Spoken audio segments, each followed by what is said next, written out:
Support for Faith on Trial and Iowa Catholic Radio provided in part by Imogene Ingredients.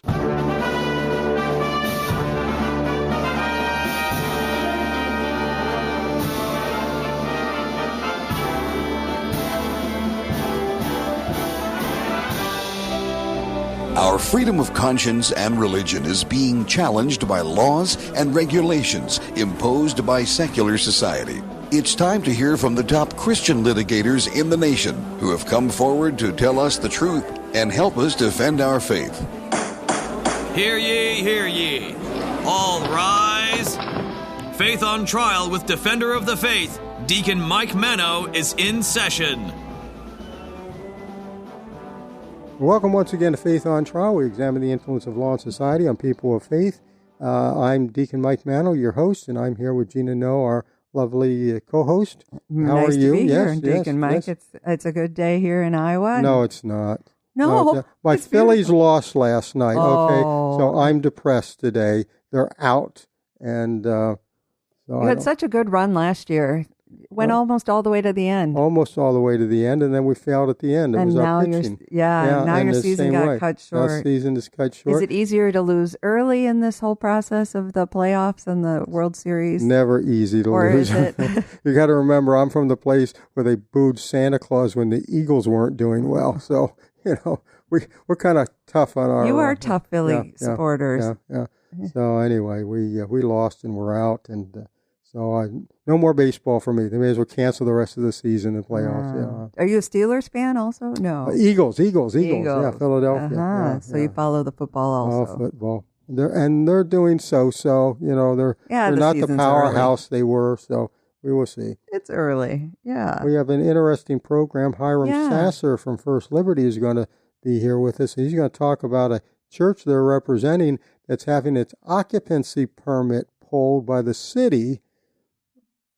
And it's hard to understand why. They were designated by the county as a polling location, and apparently the mayor doesn't like churches doing things like that, and so he wants to pull the church's occupancy permit. Hiram's got a job in his hand, but I think he's going to do it well.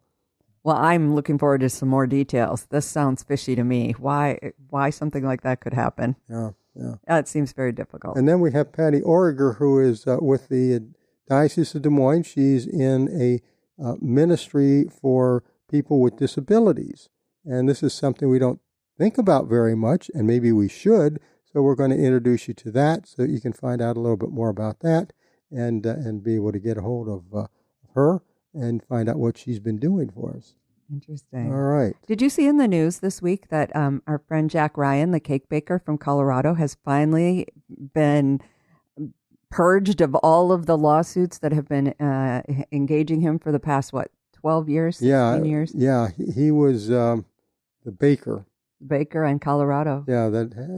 Sued him, went to the Supreme Court. He won in the Supreme Court, and then they came back and sued him again. And it's one of these things we see people going after churches all the time, too. There's an animus there. And what the deal is with Jack is that he wouldn't bake a cake for a same-sex wedding. Right. And he wouldn't use his artistic skills for something he didn't believe. And then he wouldn't, the second go-around was he wouldn't bake a cake for a transition.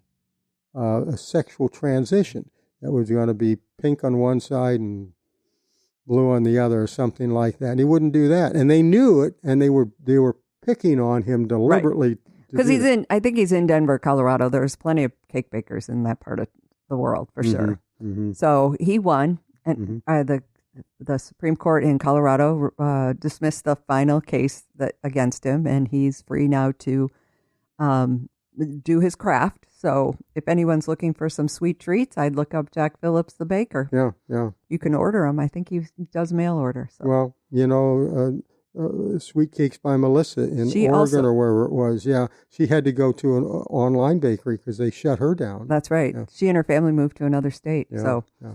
God bless these warriors. You have a prayer to open us up with, and let's remember as we're praying here, all the people that are involved in disasters right now, they need our prayers. They need some hope, so we'll pray for hope for them. In the name of the Father, and the Son, and the Holy Spirit, amen. A prayer for peace today. God of peace, bring your peace to our violent world. Peace in the hearts of all men and women, and peace among the nations of this earth. Turn to your way of love those whose hearts and minds are consumed with hatred. Strengthen us all in hope, and give us the wisdom and courage to work tirelessly for a world where true peace and love reign among the nations and in the hearts of all. Amen. Amen. Thank you very much, Gina. We will be right back after these messages with that story about the church whose occupancy permit is being taken from them. You're listening to Faith on Trial on the Iowa Catholic Radio Network.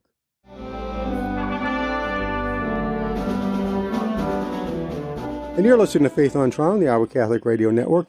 And that sounds important. Iowa Catholic Radio Network. I remember, Gina, when we only had one station, and now we've got a bunch of them. Iowa Catholic Station. Yeah, we're moving up. We're moving up. All right, Hiram Sasser is a counsel with First Liberty, and he is joining us today by phone. And he got an interesting case going on and down in Texas. And Hiram, why don't you give us the setup to it so we know what's going on? Yeah, so the Freedom Place Church has been in Rowlett, Texas for 20-something years, but they bought a building that's a former event center in what's kind of the little downtown square of Rowlett, and it was kind of a turnkey deal. They were able to just move right in because it was an event center, so it was already set up really well. And the county, Dallas County, approached them and said, "Hey, you guys got a great setup in here. Would you mind being a polling location?" So the church said, "Well, sure, that's fine. Well, we're happy to serve the community." But the mayor of Rowlett, Mayor Margolis, he stated in an email and out on the record in public that he didn't think churches should be allowed to be polling locations. And so his response to all of this was to go back and revoke the certificate of occupancy from the church, to basically shut the church completely down. And its crime was merely saying yes to the Dallas County officials, saying, "Yeah, we'll let you serve as a polling location." But because the mayor adamantly was opposed to the church serving as a polling location, he's decided to target the church and try to completely shut it down. So the case is really not about a polling location. It is for the mayor. But what it's really about for the church is just survival. They just want to be able to survive. Well, it seems to me that across the United States, churches, firehouses, school buildings are all used as polling places. And why shouldn't a church be used? Well, in Dallas County, there's over 50 churches being used as polling locations. There's thousands of them. There will be polling locations this election cycle all across the country. And we've been doing that for over 200 years. So there's certainly no issue with it, except for in this Mayor Margolis' mind that he doesn't like a church serving as a polling location. So, but here's the bottom line: is that it's not. It doesn't matter about the polling location. What matters is that the city is attacking a church and trying to completely close its doors, simply because it happened to have served as a polling location, and that's the wild part about this. So is this action taking place from an administrative standpoint, or is the city council behind the mayor in these actions? We haven't been able to determine who all is involved in this process.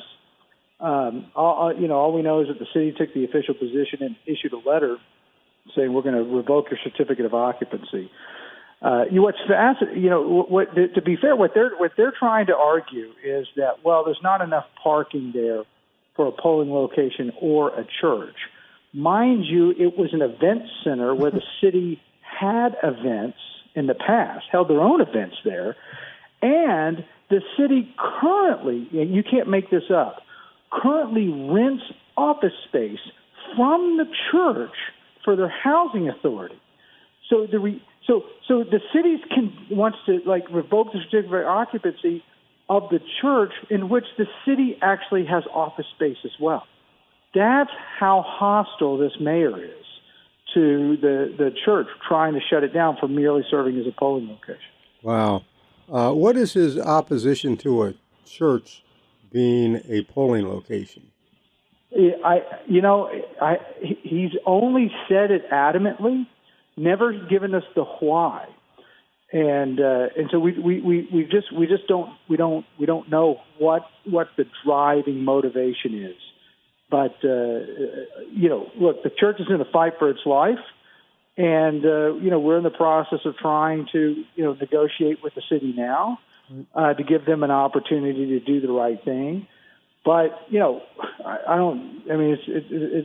shouldn't shock anybody. This is Texas, all right. I mean, it's going to take a lot for a church to lose a case like this in Texas. Yeah, I tend to agree with you.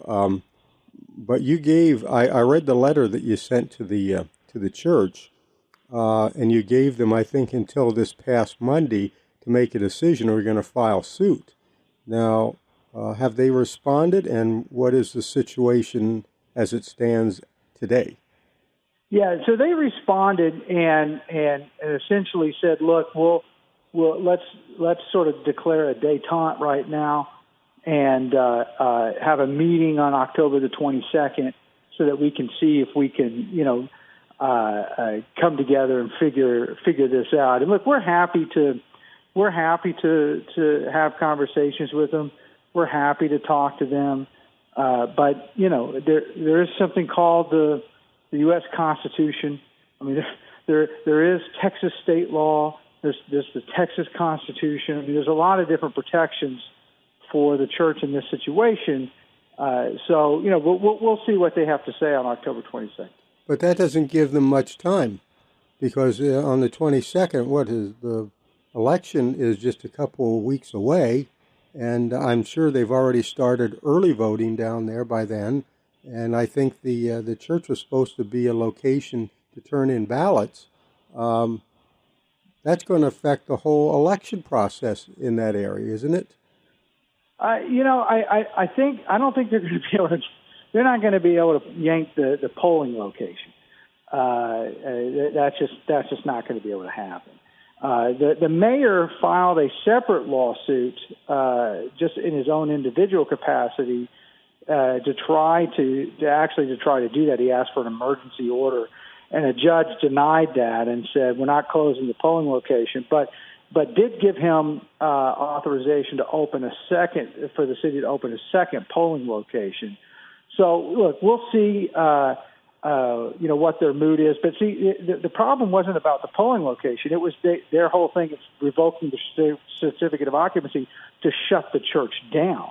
Now, they were doing it because they didn't like it being the polling location, but now they're sort of stuck with, you said you were going to shut us down, so now we got to go fight over that. Yeah, I can't imagine what the reason would be why they want to close the church, unless the church has done or said something that they don't appreciate, like follow God's law.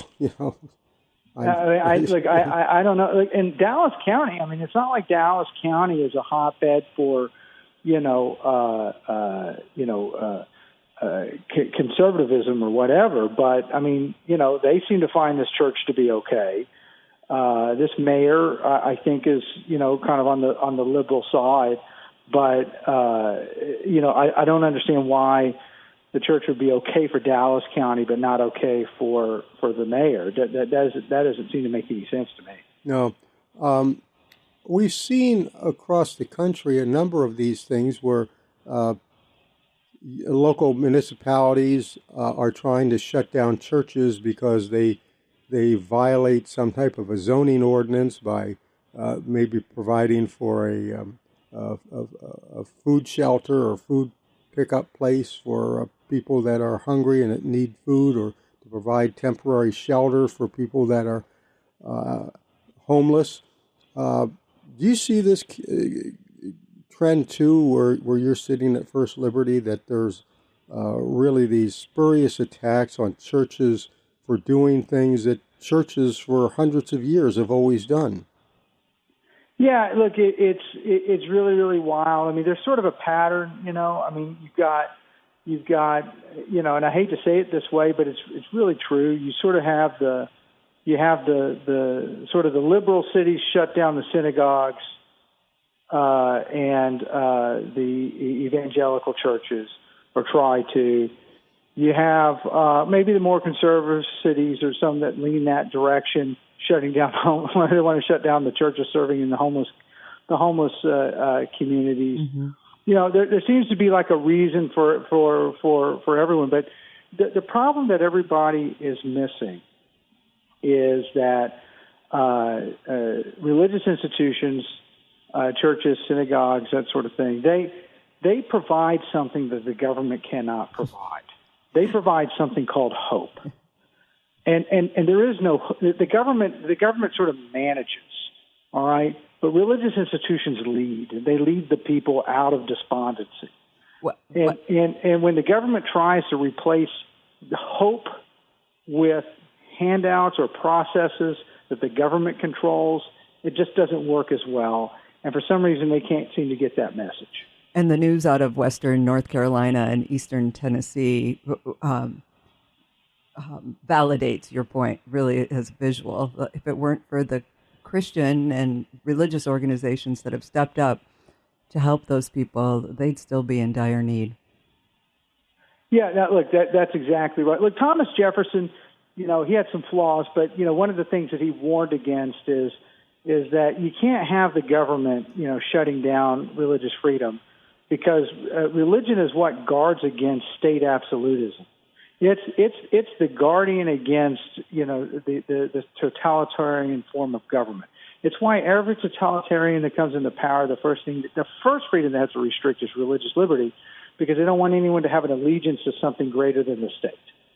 And so that's the, you know, you see that theme throughout the Old Testament. You've seen that theme throughout history, and it's just the way the world works. And government it does its best work when it gets out of the way. Yeah. So, Hiram, do you think that through your investigation you'll find that the city of Rowlett or even the Dallas County area in Texas will show that other churches are under the same kind of persecution but haven't stepped forward in a lawsuit yet? Well, we'll certainly have to find out if that's going on in Rowlett. So far, Dallas County, the Dallas County, you know, government officials, they've been great. I mean, they haven't backed down. They have no problem with churches serving as polling locations. I mean, so they've been great. It's just the city of Rowlett is getting out of line. But we'll find out. You know, that's what happens is when these kinds of things make the news, then all the other people that have been suffering start flushing out. Interesting. So the literature I got on this said that they got the certificate of occupancy last December. Is that correct? Yeah, that's exactly right. You know, they went through the whole application process. They got the certificate of occupancy, and they were off and running. I mean, they have this. They're in that little downtown square area, so there's all the. They do all the shared parking throughout downtown. This right across the street is the lawn. Well, they'll have a concert. The city will host a concert with 1,000 people showing up. And, this is a church with a congregation of about 100. Oh, yeah. And so, they're going to come after them. They're going to come after the church, under the auspices of parking or whatever. When they'll host an event with 1,000 people or a parade with 9,000 people. By the way, you might be asking, well, where are all those people parking? Well, that's all that shared parking. Plus, right around the corner is a gigantic government parking lot with about 500 parking spots. So, which isn't, I would imagine, used on a Sunday by any means. Exactly. Yeah, exactly. You can. They don't need it, but yes, if for some reason they were busting at the seams, yes, they certainly could use it. So has the church, were they always established in Rowlett, or are they new to that community because of the facility? No, they've been in the community, just at a different location for over 20 years. I'm just trying to think of all the possibilities that a city administration would be so against this particular. Well, I've omitted one fact that might give you some insight. The mayor first got on the city council at the age of 18. He's 25 now. And it could be that just, he doesn't understand that how the form of government works, and that he's not ruling a kingdom. It's not a fiefdom. In other words, he's stupid. No. Well, just inexperienced, maybe just Young and to be in office at that age, so young, for 6 years or more, I'm sure he loves the feel of the power of to be able to do whatever he wants to do.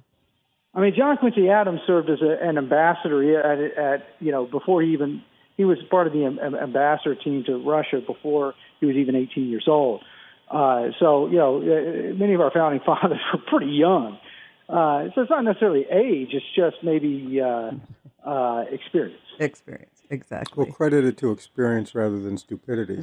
What do you see across the board? Are there do you have other cases at First Liberty similar to this or close to being similar?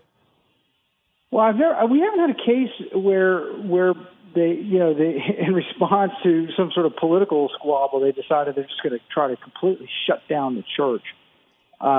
We've had some where the cities have disagreed with the way some of the churches have gone about their ministry, and they try to shut down the church or that sort of stuff. We have a lot of those types of cases going on, and or synagogues as well. Look, up in the Northeast, I mean, we have a whole practice up in the Northeast.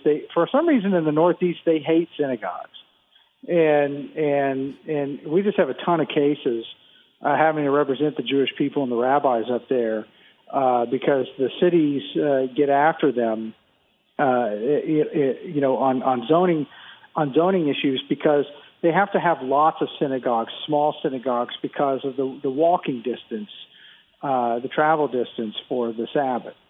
And for whatever reason, those cities they just don't like the synagogues, so we have to fight them quite a bit. Now there seems to be something. Like a lot of those states up there, I guess, maybe don't have local RFRA laws, but the national RFRA law prohibits using zoning to discriminate against religious institutions. Yeah, look, a lot of our cases are under the Religious Land Use and Institutionalized Persons Act, but for whatever reason, especially in those blue states, they sort of have a special place in their evil spirit for synagogues and the Jewish people. I mean, they get after the Jewish people. The anti-Semitism runs pretty deep in those blue states. And and it's a big fight there. So I take it what is going on in Columbia University and places like that don't surprise you that much. Yeah, exactly. I mean, look, you're not seeing those kinds of things happening at Baylor, mm-hmm. right? I mean, that's not going to, or even state schools like the University of Alabama or Georgia. You're not going to see student protests against the Jewish people and calling for their extermination.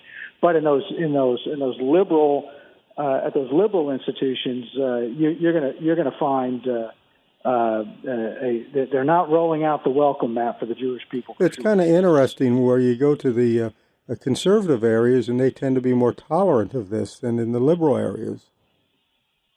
Yeah, well, look, all I can tell you is that it was shocking to me. I mean, I was born and raised in Oklahoma, practicing law all over the country, but we're headquartered in Texas. When we started encountering the synagogue cases in the liberal areas, I just thought, well, this is just some sort of misunderstanding. No. The anti-Semitism runs deep. It's almost a requirement to live amongst the liberal enclaves is to be anti-Semitic, I guess, because I mean that's where those fights are. That in the Northeast a lot, also in California. Wow. All right. Well, we know what you're doing is God's work out there, and we want to compliment you for that. We can find out more, I think, about what First Liberty is doing by going to its website. I think it's firstliberty.org. Is that correct? That's right, firstliberty.org. And everything you do for your clients is pro bono. But somebody's got to pay for this, and so I know you would be happy if people would send along their spare change once in a while to help you finance what you're doing. Yeah, no, that's obviously that's how the operation goes. We can only do as many cases as we have the funding and the donations. And I know as an attorney myself, litigation can be very expensive, and it's not something that you can just do off the, out of the seat of your pants and do a good job at it. It takes investigations. It takes a lot of history, a lot of work to do, and that all has to be paid for by somebody. And the people that you represent are people that wouldn't be able to afford this anyway. Well, no, that's exactly right. I think the initial conference call with getting all the team together would bankrupt most of our clients. Yeah. So if they had to pay by the hour. So yeah, it's a lot. Just crazy examples of some of that. We've had cases that cost us millions of dollars. Oh yeah. If you're going to take a case from the beginning all the way to the U.S. Supreme Court, like we've won eight in a row at the U.S. Supreme Court in the past 7 years. I mean, each one of those cases was carrying $1 million, plus just expense budget. We're not even talking about what the attorney's fees would have been on those things. Yeah. So it's important. We spent last week raising funds for our station. We have to remember that there are other places out there that are fighting this fight with us and need that support too. So if you can help out First Liberty, we'd certainly appreciate it. And if you go to firstliberty.org, you can find out all the things that they're doing and follow this case there too as well. Yeah, we'll be anxious to see if it's on or off. Yeah. Hiram, thank you for joining us today. We certainly appreciate it. We wish you luck with it. God bless you, and we will be in touch. All right, thank you so much. Thank you. All right. We will take a break right now. We will be back after these messages with another guest.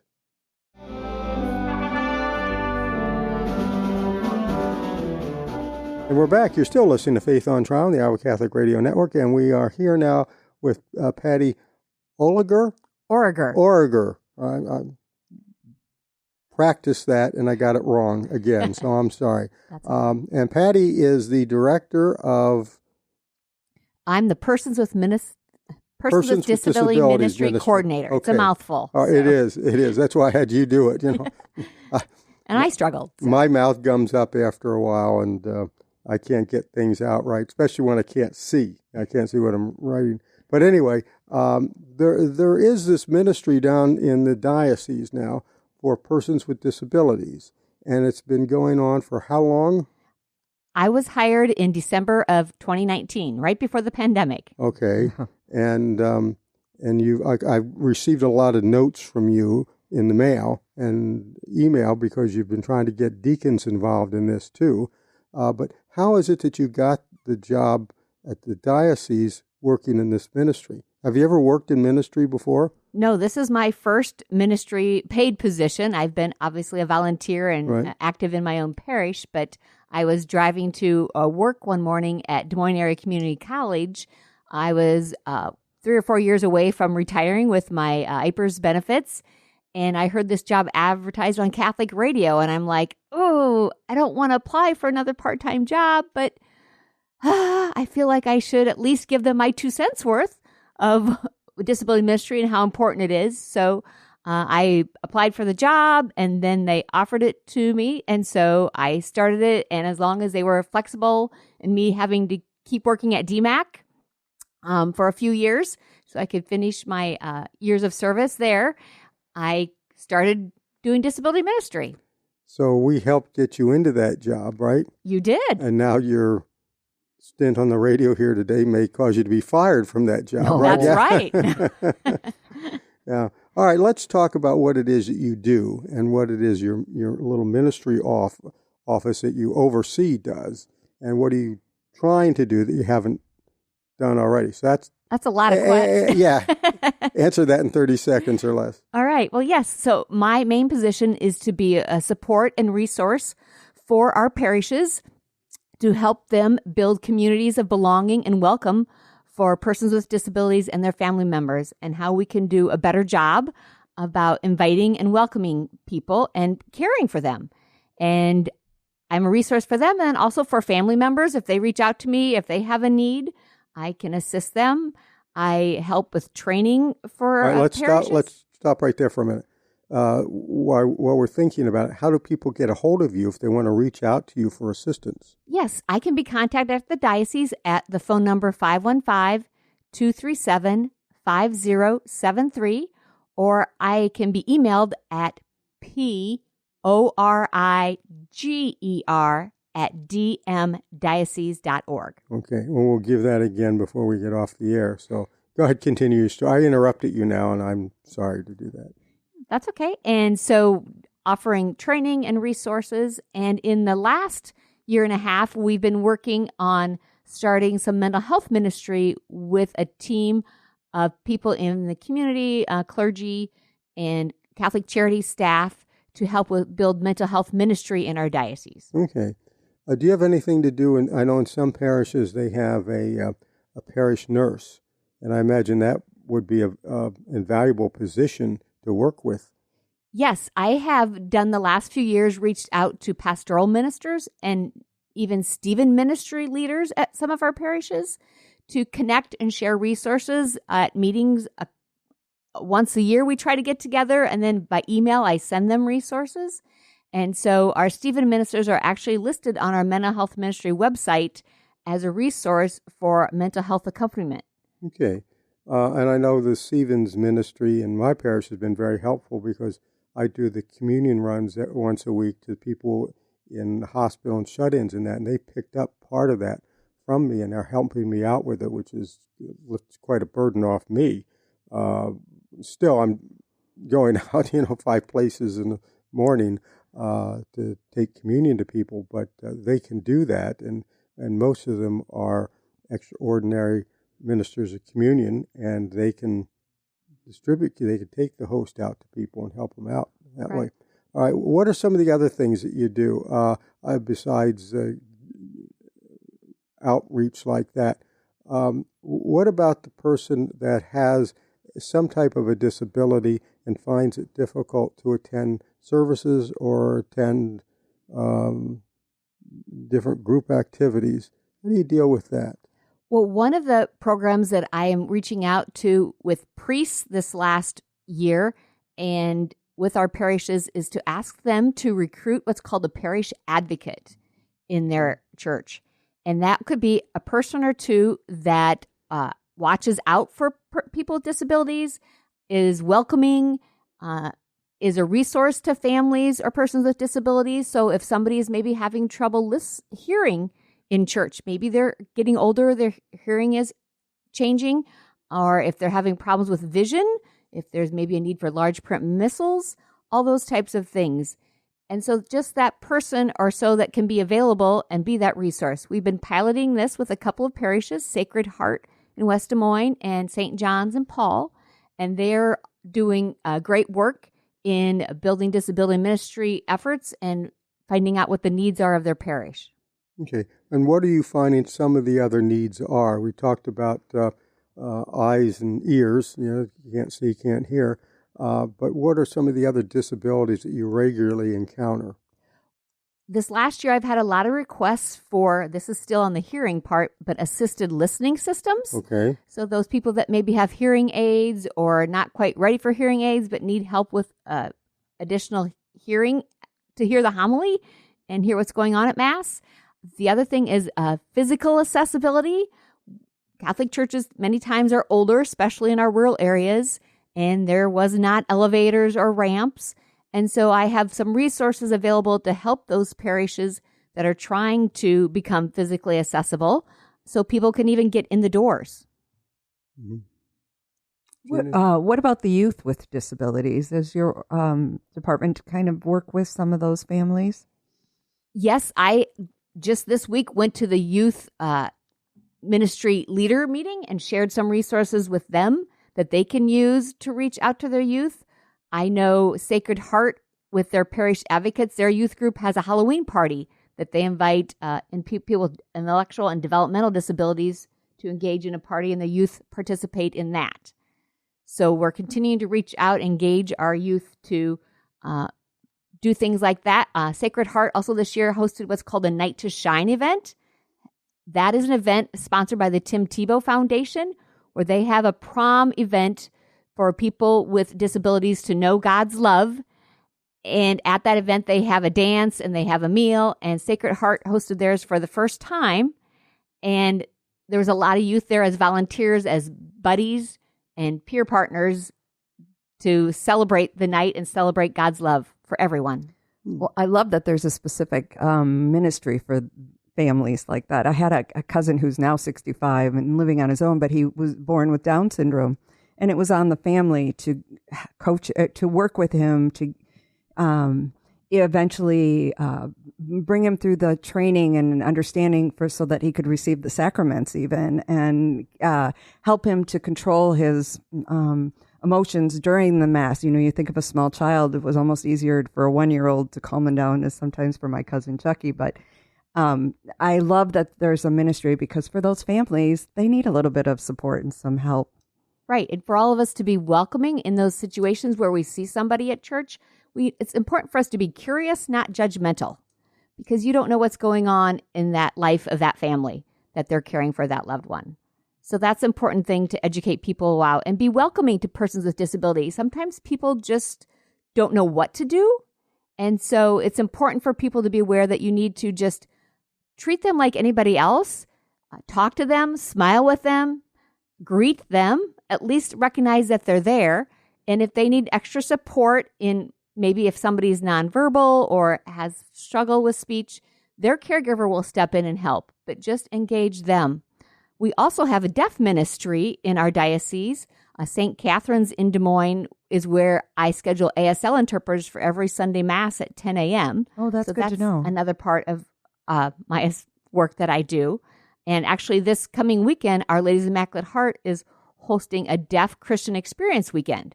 And so we have some deaf priests and deacons coming in to help with that retreat. So that's an exciting opportunity that's happening this weekend. You know, what I found, I think I mentioned this to you on the phone the other day, what I found in my legal practice when I was practicing law, I spent many, many years, at least the latter part of my practice, was working with people in guardianships and mental health situations. And one of the things that I found out during that time is, first of all, there isn't that much assistance out there that I would like to see anyway. A lot of times we would have people that needed to be institutionalized, and there was no place to put them. There was no beds available. And so all this supplemental stuff that the churches are doing certainly fills in, I think, a big need. Yes. The other reason I qualified for this position is my oldest son, Jeremy, has disabilities. He has cerebral palsy. So I've been his advocate and been advocate for other people that don't have family members. Like Gina talked about, they help their family member, but some people, their family pass away or they're not around. And so you're right. We need to step in as a church to be that resource for them.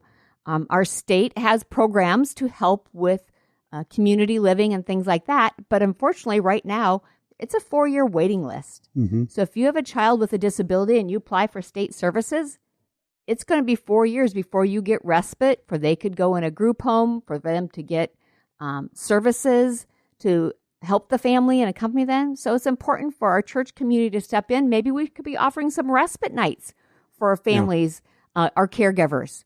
And disabilities is for all ages. If we all live long enough, chances are we're going to have a disability at some time in our life. Yeah, and then there's the people that are in nursing homes. Right. And I go to a number of nursing homes, and a lot of those people that I see are people that nobody else goes to see. Mm-hmm. I know one place I go there upstairs, there's a lady that is like the queen of the ball. Everybody comes pick her up and take her out to dinner and whatever, and to church on Sunday. And downstairs there's a lady that sits there. She doesn't have any relatives in the area, no friends. She's usually sitting there playing solitaire when I stop by, and that I'm about the only person that she sees. And so I think maybe just getting people out to visit these people would be a big help. I think that's important. I know at our parish, they just started with October being Respect Life Month. They're trying to engage our families to adopt a grandparent at a nursing home and for their family to go visit. And we have a few families that have started that. And it's been a great program to get going for those people that you said don't have anybody in their life. People with disabilities can be lonely. And so it's important for us to reach out to them and to include them and welcome them intentionally into our community. They have gifts to share, and they have blessings that they can teach us and bring to us. Oh, and they have stories they can tell, too. I remember one man that I had that I was appointed to represent in court. He was going on 100, and he had been in the Navy during World War II. And as I talked to him, I found that he was at some of the big battles, including D-Day. And he had wonderful stories to tell. And I told his family when they came to visit him, I said, you call over to Drake or someplace and find a history major over there that will come and talk with him and write up his story and give it to you and maybe share it with the world, because it's an eye-opener. A lot of these people are like that. They have wonderful stories to tell. And gifts to share. And gifts to share. Artistic, you're right. Music, lots of opportunities that we can learn and grow with them. And persons with autism sometimes are hard to understand or to relate to, but if we have a relationship with them, that teaches them about relationship with Jesus. And that's what this is about, is to bring people to know Jesus. It's a good way to put it. Are there parishes or dioceses throughout the country that are doing this really well that maybe you look to for experience? Yes, actually, there is a national organization called the National Catholic Partnership on Disability, and we just had their executive director come talk to some of our faith formation and families this past week. They assist dioceses and parishes in providing resources. So they have trainings every month that I listen to, that I go to. They have parishes talk. I mentioned parish advocates earlier. Archdiocese of Dubuque 2 years ago started engaging their parishes in having parish advocates, and they're up to 60 now. So we have a challenge to catch up to Dubuque. And we'll get them. Yeah. They had their presenter, their disability ministry presenter, talked nationally on one of their trainings to share how she did this. And she had shared her information with me. So that's why I kind of had it in with her. So we've been working together. So those organizations are available. And there's also an Association of Catholic Mental Health Ministry that started in the last probably about 3 to 4 years. There was a couple of deacons, Deacon Tom Lambert and Ed Schoner, have been working on mental health ministry for many years. And now they've started this organization, and they have trainings and resources available to help parishes and dioceses start mental health ministry. So that's where we've gotten a lot of our resources to get started in our diocese. That's good. It sounds to me like if someone would step up at their parish to be that contact person, that they'd be well supported by the Yes. diocese. As part of being a parish advocate, I will be offering training for the parish advocate at least quarterly. And we have a class from the National Catholic Partnership to teach them what being a parish advocate is. So I would be their contact and their support to help them and assist them in how they can start disability ministry or mental health ministry at their own parish. You know, this seems to be an area that kind of, I guess, is overlooked in many respects. But in my mind, as I'm talking to you and reading the materials here, this seems to be almost like a prison ministry. You know, we go out and we go into the prisons, and I've done this before, and met with people there, taking them the sacraments and visited with them. A number of converts from that, by the way. But we think of clergy going out and doing that, but we don't think of people going out and dealing with people who have disabilities. It's kind of like they're the forgotten people. We at least remember our prisoners in jail, but we don't remember all the people that have other ailments that keep them from the mainstream. Right. They might have limited access to transportation. They can't get to church. So they live in group homes in our community, in our houses, in our neighborhoods, but many times we don't realize that they're there. And so I engage our churches to really think about how they can connect with people that live in group homes that maybe need some support and need to be welcome. So I have to share one story in my own parish. We have a Christmas tag program that I help with in our parish to give gifts to families that can't afford them at Christmas time. And a few years ago, I decided, well, maybe let's reach out to some group homes to see if they have some clients that need gifts. And so we did the collection. We got their wish list. People brought gifts. We sent it to them, and their staff came and picked up the gifts. And they told me later that when they got the gifts the week before Christmas, they couldn't wait. They had to open them right then because some of them hadn't had gifts in years because their families were all gone. This group home particularly had several older men that were in their 60s, which isn't that old anymore now that I'm close to that. But anyway. That's young. That's young from my viewpoint, yes. Anyway, they were so excited, and the one man said, "Somebody loves me enough to give me a present. I can't believe they don't know me, and they still love me." And unfortunately, his health declined in January, and on his deathbed, he still talked about that was the best Christmas ever, that somebody loved him that didn't know him and gave him a gift. Oh, what a wonderful story. It's beautiful. Yeah. And that tells you what it's all about. There are forgotten people out there. And a lot of those people that are forgotten don't have anybody. Right. They're like the lady that I see every week, and she's playing solitaire by herself. Doesn't have anybody. Right. Those relationships are relationships with each other that then they know Jesus. And that's what it's about. It's kind of interesting. The lady I'm talking about, every week I give her a blessing. I give her communion, I give her a blessing, and then she reaches up and she always traces the cross on my forehead and blesses me. You know, that's the way Christianity works. She understands it. I love that. Yeah.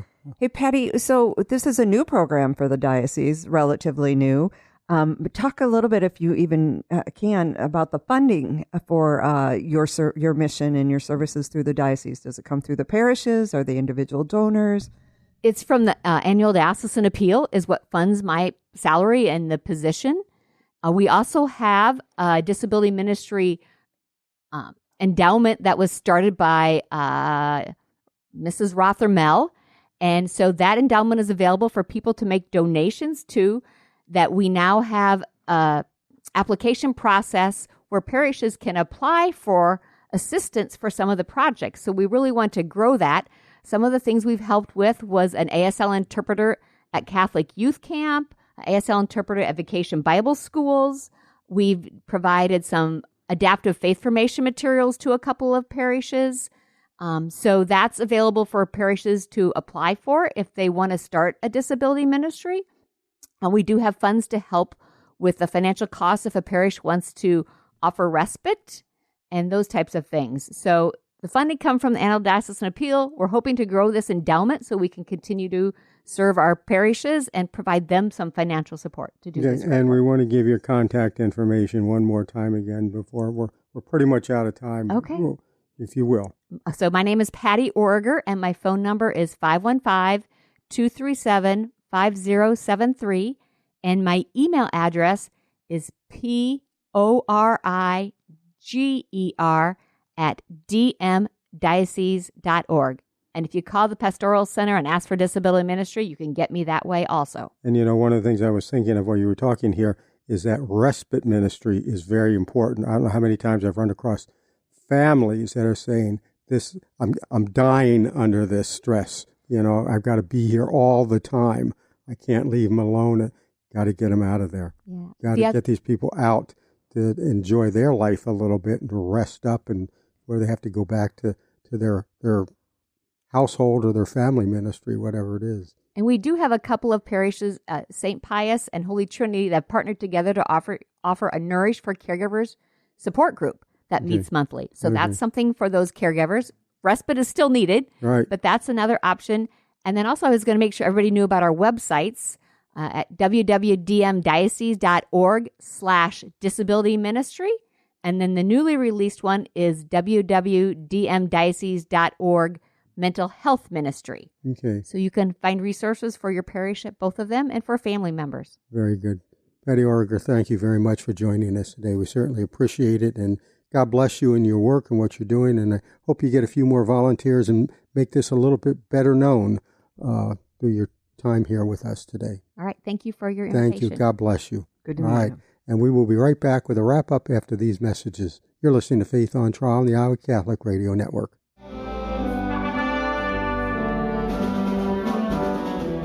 And we are back. You're still listening to Faith on Trial on the Iowa Catholic Radio Network. And interesting show again. And we always say that, but it was an interesting show, especially when we're talking with Hiram about that church down in Texas. This is a type of thing that's going on and on and on. And everywhere we look, there's people taking pot shots at churches. Well, and exactly. And the thing that always gets under my craw is the fact that the government agency that's, for lack of a better word, persecuting the church or the people of faith is that they have all these unlimited resources of the tax dollars from their community. Mm-hmm. So, so Hiram's up against a behemoth in money, but I can't imagine that he won't win this particular case. It sounds like it's... well, First Liberty is a behemoth. They're one of the bigger ones, and but those are because of private donations, That's right. and not That's tax dollars. And the whole case to me is just a waste of money. But the city should back down and understand the Constitution of the United States. Hopefully there is a city attorney there that's taken this young mayor by the rub of the neck to the side and said, "Listen, buddy, let me tell you about the facts of life." And Patty Origer was very good. This is a ministry we don't think about a lot, but it's needed. Right, a living, breathing example of what Hiram was describing to us as the value of the churches in our community. So her work is invaluable. I know that I know families that struggle with this,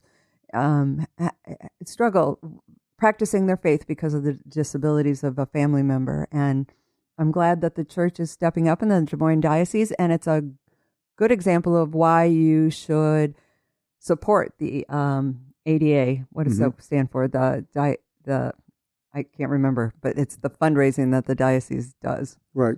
The Diocesan Appeal. The annual Diocesan Appeal. There you go. ADA, Annual Diocesan Something like Appeal. That. All right. I think we're... And speaking of money, I'm just going to throw out there for our listeners that we want to thank you for your support of prayers and donations from last week during our fall fundraiser. And if you were unable to make a pledge, you can still make a pledge. You can add more to your pledge, too, if you want. Yeah. Right. At iowacatholicradio.com, or you could call us here at the station at 515-223-1150. Very good. And we certainly appreciate that. And prayers are always welcome, too. Don't think we just need the money. We do, but we also need the prayers as well. All right, our Defender's Prayer. Let's close. St. Michael, the Archangel, defend us in battle. Be our protection against the wickedness and snares of the devil. May God rebuke him, we humbly pray, and do thou, Prince of the heavenly host, by the power of God, thrust into hell Satan and all the evil spirits who prowl about the world, seeking the ruin of souls. Amen. That's it for this week. We will be back again next week with another edition of Faith on Trial. In the meantime, don't forget to go to church and take your kids. Our freedom of conscience and religion is being challenged by laws and regulations imposed by secular society. Faith on Trial with Defender of the Faith, Deacon Mike Mano. Faith on Trial on Iowa Catholic Radio, iowacatholicradio.com, and the Iowa Catholic Radio app. Support for Faith on Trial and Iowa Catholic Radio provided in part by Imogene Ingredients.